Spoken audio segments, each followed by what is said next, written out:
মানুষকে আপনারা আশ্বস্ত করবেন এখানে কোনো নিরাপত্তা কোনো বিঘ্নিত হতে যেন না পারে, সব ধরনের ব্যবস্থা নেওয়া হবে। আনন্দ শোভাযাত্রা যদি সবাই করতেছে তো আমার পুলিশ বাহিনী করতে পারবে না?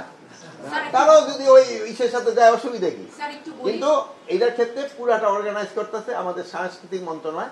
ওনারা কিভাবে তারপরে কে যাবে কি যাবে আপনারা দেখেন না, প্যারেডগুলি থাকে না কোন ইউনিটের পর কোন ইউনিট, এটার ক্ষেত্রে ওনারা নির্ধারণ করে। এর আগে মঙ্গল শোভাযাত্রায় রশি দিয়ে পুরো মানে শোভাযাত্রাটাকে কভার করে সামনে যখন র্যাব এবং পুলিশের সদস্যরা ছিল 16, 17, 18-তে, এটা নিয়ে অনেক সমালোচনা হয়েছে যে নিরাপত্তা চাদরে তাহলে শোভাযাত্রাটা থাকলো কি, শুধু কালো কাপড় দেখা যাচ্ছে, কোনো মুখোশ কোনো কিছু দেখা যাচ্ছে না। মুখোশ মানে যে প্রতিকৃতিগুলি থাকে, এবার মানে এই ধরনের সমালোচনা হয়েছে। সুতরাং এবার নিরাপত্তাটা আসলে কিভাবে থাকবে? সাদা পোশাকে পুলিশ থাকবে নাকি আগের মতোই থাকবে? সেগুলো নিয়ে সমালোচনা হয়েছে। নিরাপত্তাটা কিরকম থাকবে? তো নিরাপত্তা বাহিনী শুনেন, মানুষকে আপনারা আশ্বস্ত করবেন এখানে কোনো নিরাপত্তা কোনো বিঘ্নিত হতে যেন না পারে, সব ধরনের ব্যবস্থা নেওয়া হবে।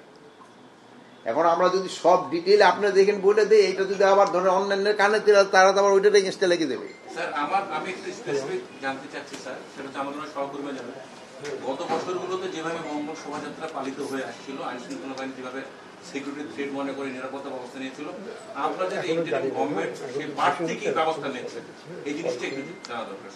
কি বাড়তি সিকিউরিটি গতানুগতিক থাকছে? এখন হলো সিকিউরিটি থ্রেটের উপরে নির্ভর করে হলো সিকিউরিটি দেওয়া হয়। এখন যদি আগে থেকে তো আমি বলবো যে এখানে সিকিউরিটি থ্রেট অনেক কম, এই জন্য নিরাপত্তা হয়তো আমরা ওই ক্ষেত্রে হয়তো একটু লিবারেলও করতে হইতে পারে। আবার যদি মনে করি যে সিকিউরিটি থ্রেট আরো বেশি, তা আমরা আবার বাড়াইতে হইতে পারি, যেহেতু সময় তো আছে।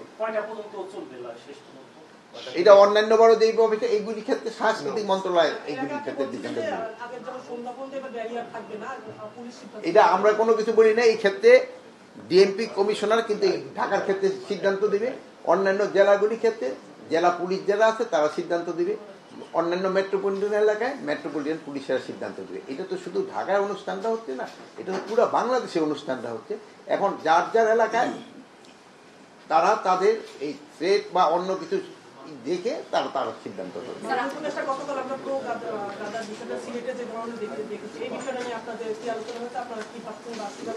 ওই ব্যাপারে যেহেতু ওইটা একটা যে ঘটনাটা ঘটছে ওইটা ঘটনা উচিত হয় নাই, আমরা এই পর্যন্ত কিন্তু 49 জন লোককে অ্যারেস্ট করা হয়েছে যারা এটার সাথে জড়িত, তাদের আমরা 49 জনকে আমরা অ্যারেস্ট